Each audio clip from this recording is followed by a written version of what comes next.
ጸሎቴ ቢሆን ለወረት ጎዶሎ ቢሆን የኔ እምነት ባረከኝ እኔን ከሰማይ በደል ክፋቴንም ሳታይ ቀባኸኝ ጠርተኸኝ ከዱር ሰጠኸኝ ከፍ ያለ ወንበር ሳይኖረኝ አንድም በጎነት ባረከኝ በእጅ በረከት።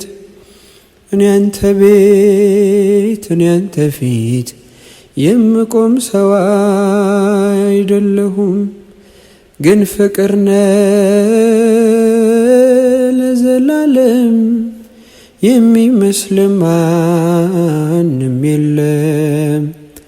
ግን ፍቅር ነህ ለዘላለም የሚመስል